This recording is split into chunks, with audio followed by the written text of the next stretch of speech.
Assalamualaikum warahmatullahi wabarakatuh.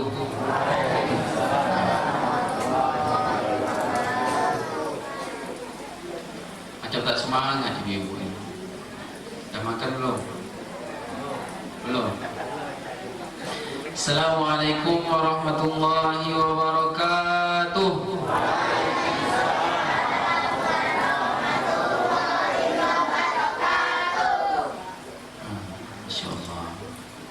Setiap habis salat kita baca Allahumma antas salam, ya Allah engkaulah keselamatan, wa minkas salam, dari engkaulah keselamatan itu pula, wa ilaika ya'udus salam, keselamatan itu kembali pula kepada engkau.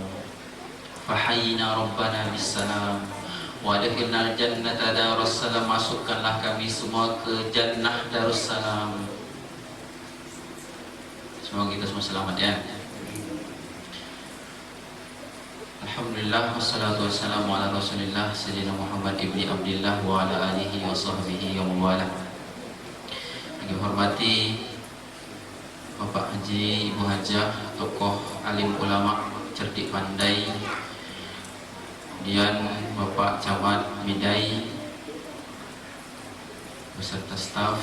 Kata pepatah Belanda itu Pak Camat pernah sampaikan di gunung sebelah, Leiden is Leiden, memimpin berarti menderita. Karena tahu di belakang. Karena sebaik apapun pemimpin itu memimpin, pasti yang dipimpin itu mandang celahnya terus.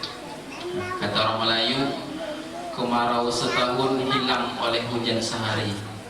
Kadang kita bikin baik banyak dengan masyarakat, satu je salah kita habis. Leiden is Leiden, memimpin berarti menderita. Menderita macam mana? Ada menderita wajah ben. Kemudian Bapak Kades, Bapak Lurah, Imam Masjid, Imam Musalla, Bapak Media, Pak Mualiman, kemudian ibunda, ayahanda semua, semoga semuanya sehat selalu, murah rezeki, Allah panjangkan umur dalam keberkahan, amin amin ya rabbal alamin. Koreksi pertama untuk kita semua, untuk adik-adik, mungkin nanti untuk kita semua. Jadi kalau ada seorang bilang Allahumma salli wa sallim wa barik alaihi, kita jawabnya apa tadi? Sallu alaihi. Sallu itu fi'il amar, nyuruh, kata perintah. Kita nyuruh orang lain pula selawat. Sallu alaihi, selawatlah kepadanya. Jadi sedikit khilaf. Yang betul macam mana? Kalau orang baca selawat, kita jawabnya bukan sallu alaihi, tapi sallallahu alaihi. Begitu. Adik-adik ya? Dah mantap tadi. Excellent, wonderful, amazing. Apa lagi enggak? Beautiful. Kemudian alhamdulillah hari ini kita bisa berkumpul pada malam hari ini, malam Jumat Sayyidul Ayyam. Dari 7 hari Allah pilih hari Jumat sebagai hari paling mulia. Tapi di sisi lain kata para ulama, hari Jumat ini adalah hari yang ditakuti oleh para hewan. Kenapa? Karena dalam hadis Nabi jelas kiamat itu terjadi pada hari Jumat. Takut. Haiwan-haiwan semuanya takut kalau besok Jumat itu apakah besok kiamat atau tidak. Ya, alhamdulillah malam ini kita bisa berkumpul pada hari Jumat. Hari ini 26 Rabiul Awal. 26 Rabiul Awal. Bersyukur juga kata Imam Hasan Al-Basri, sesuatu yang Allah berikan kepadamu dan menjadikanmu dekat dengan Allah itulah nikmat. Kemudian kalau sesuatu yang diberikan Allah kepadamu tetapi semakin menjauhkan kita dari Allah, itulah musibah. Mungkin dulu waktu miskin sembahyang rajin, sekali dah kaya tinggal pula sembahyang. Mungkin dulu rumah kecil rajin sembahyang, anak-anak rukun, sekali dah rumah besar tak rajin sembahyang lagi. Berarti itu bukan nikmat tapi musibah. Makanya dimidai umumnya, dan itu memang sunnah Nabi. Setiap habis solat, kata Nabi, fi kulli duburi solatin, setiap habis solat itu baca Allahumma a'inni ala zikrika wa syukrika wa husni ibadatik. Apa artinya? Siapa yang tahu?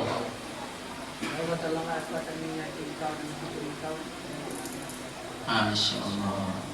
Allahumma inni ala zikrika, ya Allah bantulah aku untuk bisa mengingatmu. Masya Allah. Aku bisa surah. Wa ala zikrika wa syukrika, dan bantulah aku untuk bersyukur kepadamu. Karena kalau Allah tak bantu, kita tak akan bisa bersyukur. Sebanyak apapun Allah kasih nikmat, kalau Allah tak bantu kita, tak bisa bersyukur. Tak bisa. Bahkan orang-orang yang balik melaut dalam keadaan lapar, makan ikan masin dengan sambal belacan, alhamdulillah ya Allah, dah bersyukur dia. Tapi orang kadang dapat gaji 5 juta setiap bulan, aduh ya Allah, apalah 5 juta pula, apalah gini pula, apalah gini pula. Kebun cengkeh misalkan dulu menghasilkan 100 juta setiap bulan, tapi sekarang 20 juta. Aduh, apalah kebun cengkeh. Padahal 20 juta loh. Di sisi lain orang-orang mungkin dapat makan ikan masin dengan sambal belacan, dah alhamdulillah. Makanya Allahumma a'inni ala zikrika wa syukrika wa husni ibadatik, dan ya Allah tolonglah aku untuk menjadi hambamu yang terbaik. Kemudian bersyukur kepada baginda agung Nabi Muhammad sallallahu alaihi wasallam dengan ucapan Allahumma salli ala sayyidina Muhammad wa ala ali sayyidina Muhammad. Assalamualaikum ya Rasulullah, assalamualaikum ya Habibullah. Dah kenal semua dengan saya kan? Hah? Dah kenal.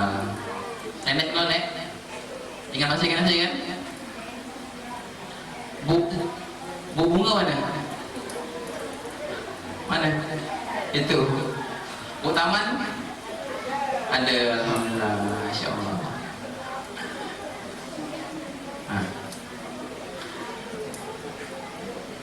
Kita sering terjadi dalam hidup kita konsep orang dalam. Kalau kita pergi kantor camat misalkan, atau kantor capil, kita punya orang dalam, itu akan mudah urusan, betul tak? Nah sekarang yang kita pikirkan macam mana caranya kita punya orang dalam di padang mahsyar besok. Terbayang tak? Di sana dikumpulkan umat dari Nabi Adam hingga akhir zaman dalam keadaan telanjang, kemudian dalam keadaan tak beralas kaki, matahari kira-kira sejengkal, saking dekatnya. Orang-orang bermandikan peluh, bahkan tenggelam dalam peluh. Tak ada yang berbukit ataupun yang berlembah, semuanya datar. Kemana kita nak cari orang dalam? Macam mana caranya? Pertama, caranya yang pertama adalah kata Rasulullah, aku akan mengenali umatku lewat Ghurran Muhajjalin. Ada yang tahu Ghurran Muhajjalin? Ghurran Muhajjalin itu kalau secara luwatan bahasa epistemologi itu belang putih yang ada pada kuda hitam. Sampai sini di kaki dia. Kata para ulama, Nabi di akhirat di padang mahsyar akan kenal umatnya lewat tanda bekas wudhu yang memancar dari sini ke sini, dari muka bercahaya. Tak bisa nanti Pak Kades sebelah, Nabi, aku umatmu. Tandanya mana tu Nabi? Atau Pak Imam, Pak Heri, Nabi, aku umatmu, tolong aku. Mana tanda kau? Mana tanda? Tak ada tanda. Tapi sekalipun kita orang miskin, orang yang mungkin tak ada pangkat di muka bumi ini, tapi kalau kita sering menjaga wudhu, maka cahaya wudhu itulah yang akan mancar di padang mahsyar. Nabi akan kenal umatnya lewat cahaya wudhu. Kalau dah sering wudhu, otomatis sering solat. Jangan tinggalkan solat. Makanya dalam kitab Fathul Mu'in karya Syekh Zainuddin Al-Malibari disebutkan mustahabbah, disunnahkan memperpanjang wudhu. Misalkan wajib wudhu itu dari ujung jari ke siku, maka lebihkan sikit. Kalau muka itu batas di sini, lebihkan sikit. Kalau kaki itu batasnya mata kaki, lebihkan sikit ke atas, agar cahayanya besok di akhirat itu lebih bersinar. Oke? Hari ini komitmen Maulid Nabi di Gunung Air Pancur, Mushola Al-Jihad, untuk sering-sering berwudu agar Nabi kenal dengan kita besok. Pertama, kalau nak cari orang dalam, yakni Nabi Muhammad yang bisa bantu kita besok di sana. Karena besok umat manusia ini, umat manusia ini besok dia akan berkumpul, kemudian dia dah beratus tahun di panas matahari itu, dia akan semuanya berkumpul menuju Nabi Nuh dulu. Wahai Nuh, tolonglah kami, engkaulah Rasul Ulul Azmi, bantulah lobikan Tuhan sana, bantulah lobikan Allah untuk segera mempercepat hari perhitungan, yaumul mizan, yaumul hisab. Kata Nuh, aku tak berani wahai umat manusia, aku malu. Dulu aku pernah minta tolong dengan Allah untuk selamatkan anak aku dari banjir. Segan aku dengan Allah sekarang. Pergilah umat manusia kumpul, pergi ke Nabi Musa. Kata Musa, aku malu. Dulu aku pernah nunggu orang sekali langsung mati. Aku malu, aku pernah bikin dosa dulu. Pergi ke Nabi lain. Akhirnya berkumpullah semua dekat Nabi Muhammad SAW, meminta agar yaumul hisab itu dihitung sekarang. Akhirnya Nabi minta dengan Allah, Allah kabulkan. Itu namanya syafaatul uzma. Kedua, cara untuk kita punya orang dalam yang bisa bantu kita besok di sana. Sedangkan di dunia pun kita butuh orang dalam nih. Kalau bahasa bagusnya relasi lah, jaringan. Di sana pun kita butuh juga.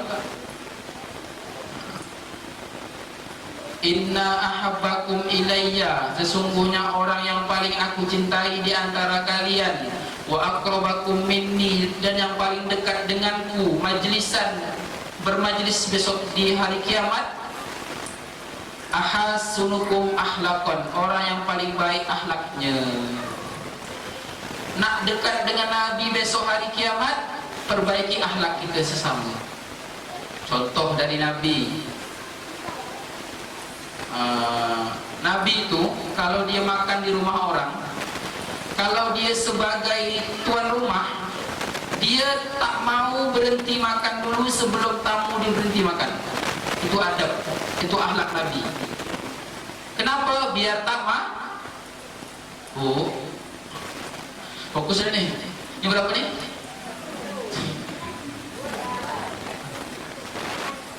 Nabi itu kalau dia sebagai tuan rumah, dia menjamu tamu, dia tak akan berhenti makan sebelum tamu dia berhenti makan. Biar kenyang dulu tamu, dia baru berhenti makan. Kita kadang tak, tamu tengah lapar-laparnya nih kan, kita pula berhenti makan. Dalam makanan dika dulu, seganlah kawan tuh, ya tak? Nabi macam gitu.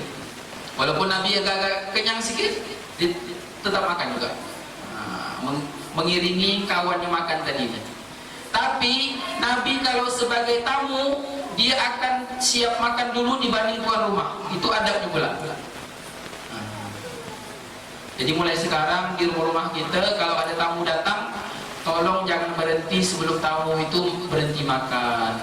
Mungkin dia tengah lapar betul, udah 5 hari tak makan, misal gitu kan, meleleh dia di sini kan, datang rumah kita. Tapi Pak Ustaz, dia dah makan 2 baskom Pak Ustaz. Habis beras kami ke rumah Pak Ustaz. Sesekali. Terus Rasulullah itu keren nih, luar biasa keren.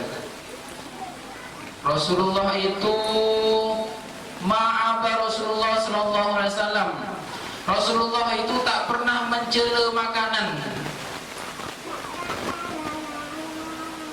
Inishtahahu karihahu. Kalau dia benci makanan itu, dia tak suka, dia tinggalkan. Kalau dia suka, akalahu, dia makan. Kadang kita tak tahulah di sini saya ataupun masyarakat luar datang gawai, datang undangan orang, balik tu bercerita tadi buah pala dia kurang gitu kan, buah pala dia kurang, cekih dia kurang, asam jawa dia kurang masin lah, ikan dia disalai masih mentah dalam dia lah, rasa ini kurang lemak lah, gulai ini kurang lembut lah, nasinya kurang lembut lah. Kata Nabi Muhammad itu berakhlak, kalau dia suka dia makan, kalau dia tak suka dia tinggalkan, dia tak makan, tapi tak mencela makanan. Tak sedap gulai tadi ni, tak sedap ikan salai tadi ni, tak sedap ini ni, tak sedap ini ni. Jangan mencela makanan. Faham semuanya? Saya berharap kita ikuti Maulid Nabi setiap tahun, ada pelajaran penting-penting kita bawa ke rumah kita semuanya, ya. Akhlak-akhlak Nabi itu. Pertama tadi, kalau nak dekat dengan Nabi di hari kiamat, banyakkan wudu, otomatis banyakkan solat. Kedua, berakhlaklah dengan berakhlak mulia, akhlaknya Nabi. Sampai Allah bersumpah dalam Al-Quran, wa innaka la'ala khuluqin azim. Surah apa? Ada yang tahu surah apa? Surah Al-Qalam. Nun wal qalami wa yasurun ma anta bi nikmati rabbika bimajnun wa innaka la'ala khuluqin azim. Dan sesungguhnya engkau Muhammad berada di atas akhlak yang agung. Allah pun bersumpah atas itu. Okay? Kalau makan, kalau kita punya tamu, jangan berhenti dulu sebelum tamu itu selesai makan. Makan ucapkan bismillah. Makan dengan tangan kanan, karena setan itu makan dengan tangan kiri. Makan duduk seperti itu. Kalau tak suka dengan makanan, jangan makan, cukup. Tak boleh mencela-cela makanan, tidak berakhlak mulia. Kemudian sunnah Nabi juga, akhlak Nabi kalau kita bikin itu pahala. Ijtami'u ala ta'amikum, berkumpullah kalian kalau makan. Ada jamaah bertanya dengan Syekh, kenapalah rumah tangga kami ini sering suram, gelap. Kata Syekh, dia nanya, sering tak makan dengan anak isteri dekat rumah? Oh jarang Syekh, kadang seorang makan dekat luar, seorang makan dekat dalam kamar, seorang makan dekat dapur. Kata Syekh ini, ijtami'u ala ta'amikum, berkumpullah dengan anak isteri kalian dalam makanan. Karena disitulah momen ayah menasihati anak, ibu menasihati anak, momen makan bersama-sama. Makan bersama-sama adalah termasuk sunnah Rasulullah SAW untuk mempererat hubungan antar keluarga. Jangan tinggalkan itu. Wazkurusmallaha yubarik, dan sebutlah nama Allah, insyaallah akan berkah. Alhamdulillah. Sudah ya? Inna Nabiyya sallallahu alaihi wasallam. Ibu, kalau saya sebutkan Nabi atau Rasulullah atau Muhammad, jawab dengan sallallahu alaihi wasallam. Inna Nabiyya sallallahu alaihi wasallam kana yatanafasu fi syarabi salasan. Nabi itu kalau dia minum dengan 3 kali nafas. Contoh, Bismillahirrahmanirrahim. Alhamdulillah. Alasan Mary. Bismillahirrahmanirrahim. Alhamdulillah. Bismillahirrahmanirrahim. Kata para ulama, barang siapa yang minum dengan cara Nabi tadi, insya Allah tak ada penyakit yang mampu bersarang dalam tubuh dia. Kenapa? Masuknya dengan nama Allah. Emang sebegitu penting Pak ya, nama Allah itu masuk dalam tubuh kita dan kita pakai. Contoh Surah Hud tentang kisah Nabi Nuh naik kapal. Bismillahirrahmanirrahim wa mursaha inna rabbi laghafurur rahim. Dengan nama Allah, bismillah, kami berlayar, dan dengan nama Allah kami berlabuh. Tengok ayat setelah dia, wahya tajri bihim fi maujin kal jibal, dan bahtera itu berlayar di gelombang jibal. Jibal apa? Gunung tinggi. Berapa meter Pak Ustaz? Bayangkanlah gunung itu berapa meter, segitulah gelombang yang ada pada zaman Nabi Nuh. Tapi dia selamat dengan apa? Dengan bismillah. Makanya nak keluar rumah, bismillah tawakkaltu 'ala Allah. Nak masuk rumah, bismillahi walajna wa bismillahi kharajna wa 'ala rabbina tawakkalna.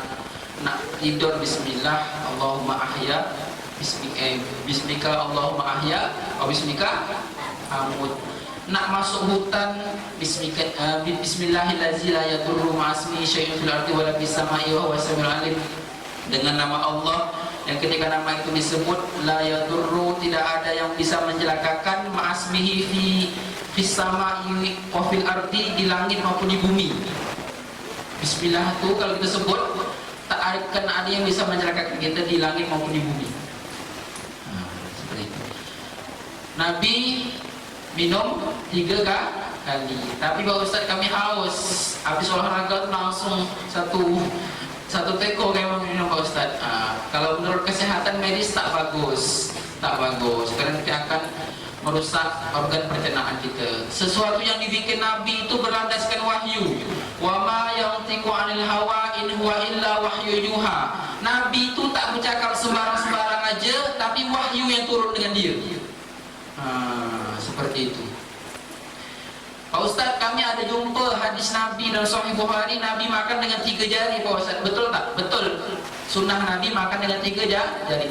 Tapi Pak Ustaz, kami makan gulai macam mana 3 jari Pak Ustaz? Nabi waktu itu tak ada gulai.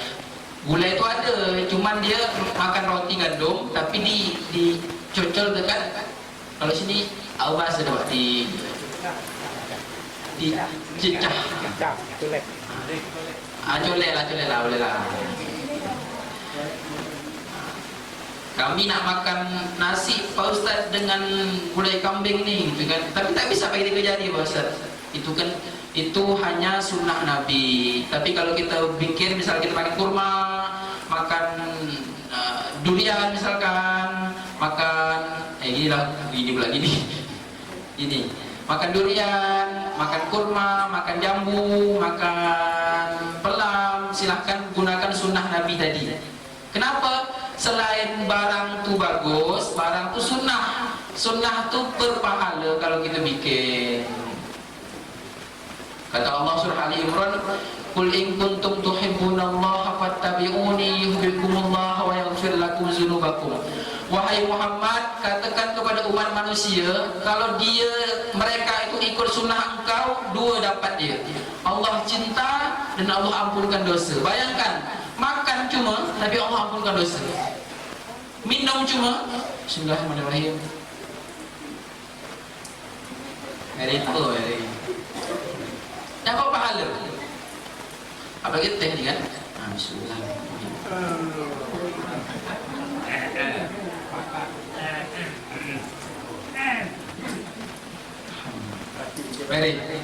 Mari. Bayangkan, minum aja pun dapat pahala kalau kita ikut sunnah Nabi, seperti itu.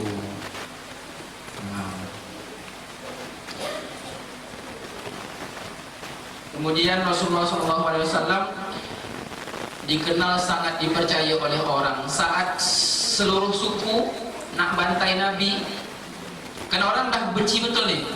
Orang-orang seperti Umar bin Khattab ikut Nabi, yang kata Umar bin Khattab berdiri di bukit Safa, "Wahai penduduk Mekah, siapa yang hari ini pengen istrinya menjadi janda dan anak-anaknya menjadi yatim piatu, datang ke sini."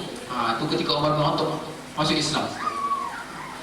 Jadi tatkala itu orang Quraisy mengumpulkan seluruh suku-suku dia di Darun Nadwah, nama dia, tempat membahas perihal penting. Macam mana kalau kita utus satu pemuda paling gagah di suku kita kasih pedang, kita kasih tameng, kita serang rumah Muhammad malam ini juga.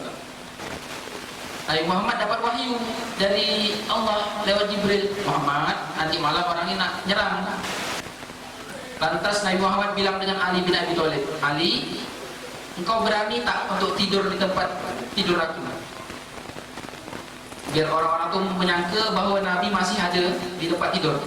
Ali gagah, aku siap mati untuk engkau Nabi. Tidur. Tahu tak apa yang dikatakan Nabi?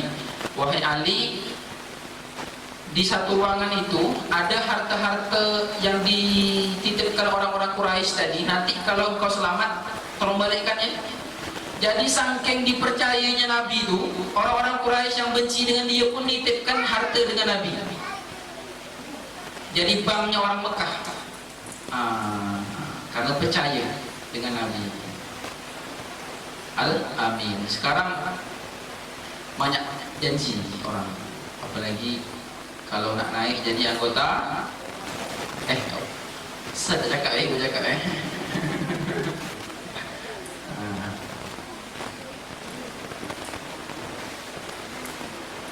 Kemudian berpakaian, termasuk akhlak Nabi dalam berpakaian adalah Nabi suruh yang wanita-wanita baik pun laki-laki jangan pakaian ketat-ketat, jangan menampakkan lekuk tubuh seperti itu.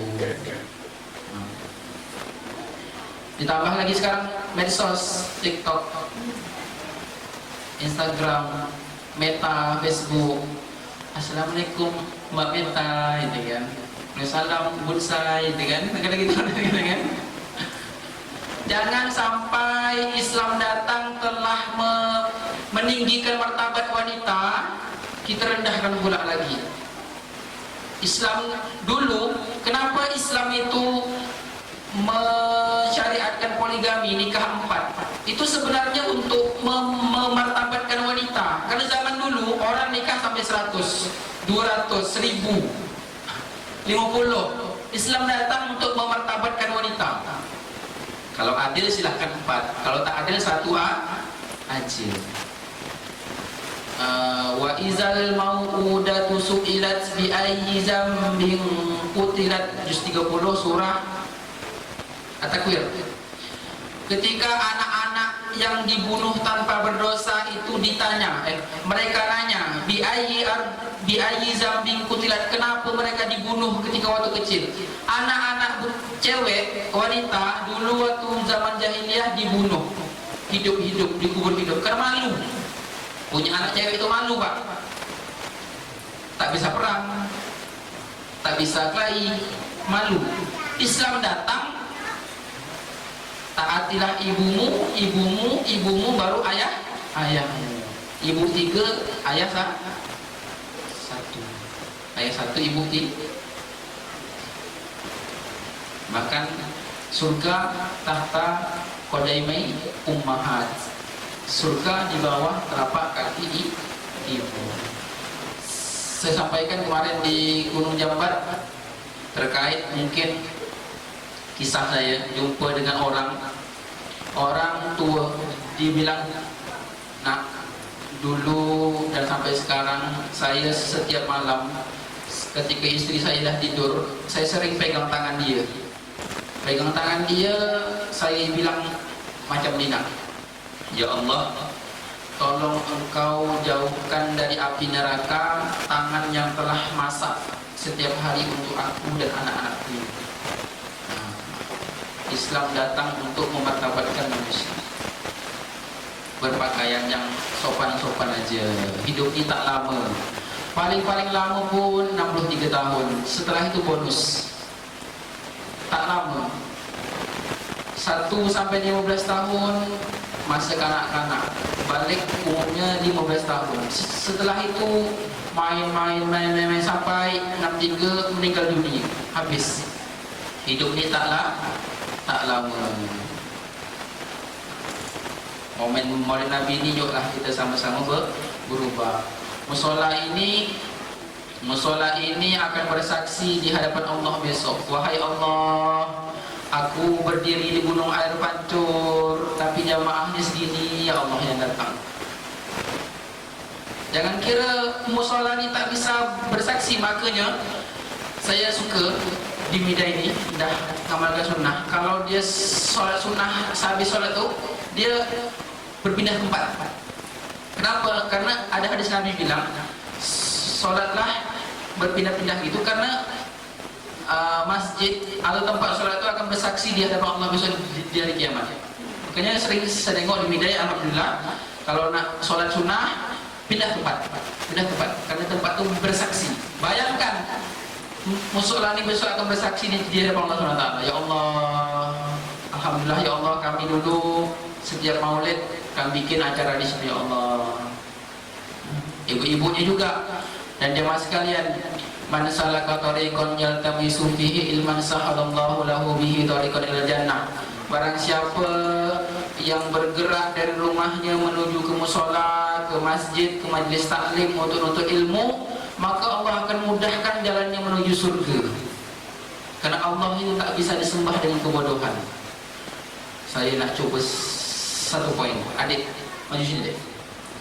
Nama siapa? Sini.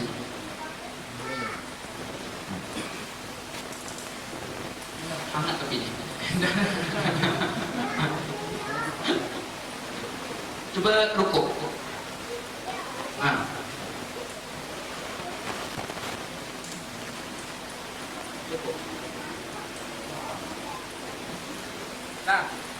kata Nabi, ya ini saya sangat menganjurkan nanti setelah ini kita adakan lagi pengajian karena kita tak bisa beribadah tanpa ilmu. Kata Nabi, rukuk yang paling pas itu adalah ketika diletakkan segelas air penuh dan tak tumpah di atas ini. Ini agak mereng kan? Ini ya. Tapi kalau banyak rumah nanti ibu isi air penuh, ibu ada tak yang penuh nih?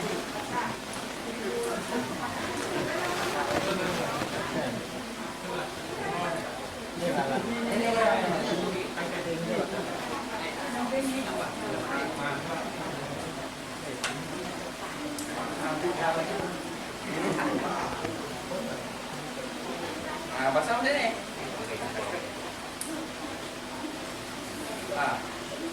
Jadi, pandangnya ke depan sujud. Seperti itu.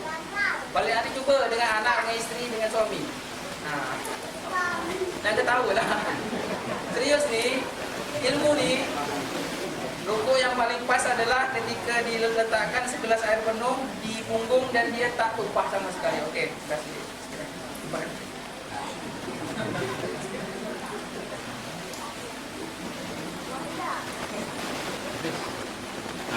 So.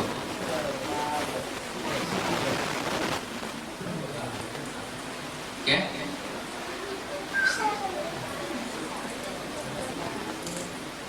Kemudian Rasulullah SAW menjadikan iman sebagai standar. Orang itu kalau dia baik dengan tetangganya beriman, kalau dia tak baik dengan tetangga dia maka imannya kurang. Man kana yu'minu billahi wal yawmil akhir falyukrim jarah. Barang siapa yang beriman kepada Allah dan hari akhir, hendaklah dia memuliakan tetangganya. Jangan kita jadikan tetangga gitu tempat kelahi, saling iri dengki. Orang lain beli emas, kita pula yang demam, misal gitu kan. Orang lain beli kebun baru, beli NMAX baru, kita pula yang demam dekat rumah sebelah kan. Seperti itu. Orang dapat bini baru, kita pula demam, mengkades. Oke, cukup sampai sini saja. Lain kali kita akan adakan kajian-kajian lagi insyaallah. Banyak lagi akhlak Nabi, lagi berjalan macam mana Nabi itu dalam Syama'il Al-Muhammadiyah disebutkan kitab. Nabi itu berjalan seperti menuruni bukit, agak nunduk. Nabi itu lebih banyak menggunakan ujung kaki dibandingkan tumit kaki. Nabi itu tak pernah menampar wanita, memukul wanita. Jadi kalau ada lelaki yang nampar wanita, mungkin entah Nabi mana yang diikuti atau gitu kan. Sekian dari kami bawakan pesan dari Al-Imam Al-Hafiz Ibnu Katsir, seorang ulama besar mazhab Syafi'i. Dia pengarang kitab tafsir Ibnu Katsir. Kata beliau, kata beliau, Man asya ala syai'in famata alaih. Barang siapa yang hidup atas sesuatu, dia akan dimatikan atas itu juga. Jadi kita sebenarnya diberikan oleh Allah itu macam mana cara nak mati, mendesain kematian kita. Kata Ibnu Katsir, orang akan meninggal sesuai kebiasaan hidupnya. Jadi mulai sekarang biasakanlah hal yang baik, baik. Kita pernah nengok mungkin orang lagi sujud tinggal, betul tak? Orang lagi sholat ninggal, orang lagi baca Quran ninggal, orang lagi minum keras ninggal, orang lagi main judi ninggal, orang lagi zina meninggal, sampai yang aja viral kemarin gempet, tidak bisa dibuka-buka. Mulai sekarang lakukanlah kebiasaan yang baik-baik, karena itulah menjadi proses tinggal kita besok. Siapa yang nak meninggal baik-baik, lakukanlah kebiasaan yang baik. Siapa nak meninggal buruk, silahkan lakukan kebiasaan yang buruk. Barakallahu li wa lakum fil Qur'anil azim wa nafa'ani wa iyyakum bima fihi minal ayati wa zikril hakim. Ini ada doa tak? Sekalian. Kembali memang.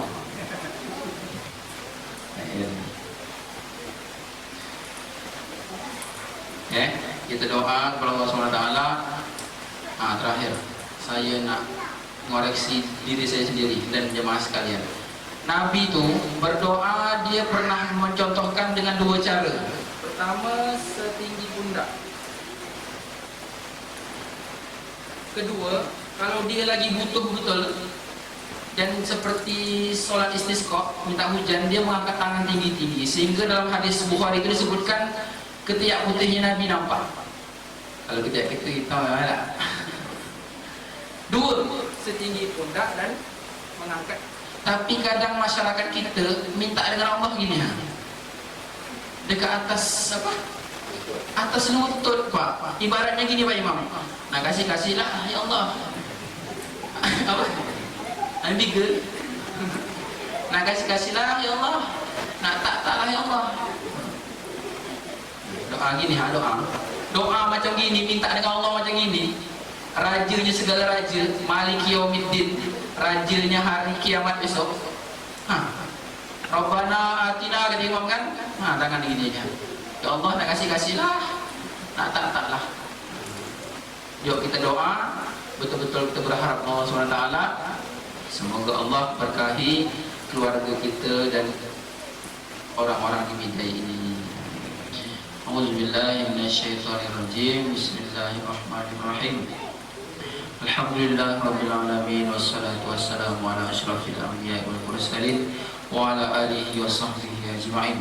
Ya Allah, ya Tuhan kami, ampunilah segala dosa-dosa kami, dosa kedua orang tua kami, dosa guru-guru kami, ya Allah. Apabila orang tua kami masih hidup, ya Allah, bantulah kami agar bisa menghajikan mereka, ya Rahman. Jika mereka sudah meninggal, ya Allah, lapangkanlah alam kuburnya, rahmatilah dia, ya Allah. Ya Allah, turunkanlah keberkahan kepada keluarga-keluarga kami, ya Allah, kepada rumah-rumah kami, ya Allah, kepada harta-harta kami, ya Allah. Berkahilah juga kebun-kebun kami, ya Allah. Tumbuhkanlah, ya Rahman, tumbuhkanlah, ya Rahim, ya Mujibas Sa'ilin. Ya Allah, berkahilah pula anak-anak kami, jadikan anak kami anak yang saleh dan salehah, ya Rahman. Ya Allah, berikanlah kami rezeki yang baik lagi, halal, ya Allah, yang berkah, ya Rahman. Ya Allah, berikanlah kami karunia untuk bisa melihat wajah Rasulullah SAW. Berikanlah kami karunia untuk bisa berkumpul dengan Rasulullah SAW di surga nanti, ya Allah. Ya Allah, kumpulkanlah kami semua di dalam surga bersama orang-orang tua kami, datuk nenek kami, dan orang-orang soleh, ya Rahman, ya Rahim, ya Mujibas Sa'ilin. Masukkanlah kami semua dalam surga-Mu tanpa azab dan tanpa hisab, ya Rahman, ya Allah, ya Rahim. Rabbana atina fid dunya hasanah wa fil akhirati hasanah wa qina azabannar. Allahumma arinal haqqa haqqahu warzuqna ittiba'ah. Ya Allah, tunjukkan kepada kami yang benar itu benar, berikanlah kami kekuatan untuk mengikutinya ya Rahman. Wa arinal batila batilahu warzuqna ijtinabah. Ya Allah, tunjukkanlah kepada kami yang salah itu salah dan berikanlah kami kekuatan untuk tidak mengikutinya ya Rahman. Rabbana atina fid dunya hasanah wa fil akhirati hasanah wa qina azabannar. Subhana rabbika rabbil izzati amma yasifun wa salamun alal mursalin walhamdulillahi rabbil alamin. Masih ada yang doa gini tak? Ada kan? Mulai sekarang jangan lagi macam tu. Manusia kalau kita minta terus, dia marah. Saya ibu Pak Camat 2-3 kali, Pak minta duit Pak, minta duit Pak, marah dia lama. Tapi Allah tak. Allah kalau kita minta dia yang marah. Manusia kalau kita minta terus dia marah. Tapi kalau Allah kita tak minta dia yang marah. Kenapa? Engkau ni janganlah dhaif, lemah. Engkau angkat tangan untuk makan itu pun atas izinku, bisa berjalan pun atas izinku, yang numbuhkan tumbuhan dekat kebun itu aku pun tak mau doa, tak mau minta dengan aku, zalim jangan kau ni. Itulah tadi. Jadi banyakkan doa ya. Sekian. Ada yang ingin ditanyakan? Tak ada. Alhamdulillah. Tutup aja. Billahi bisabil haq wastabiqul khairat nun wal qalam yawma yasturun. Assalamualaikum warahmatullahi wabarakatuh.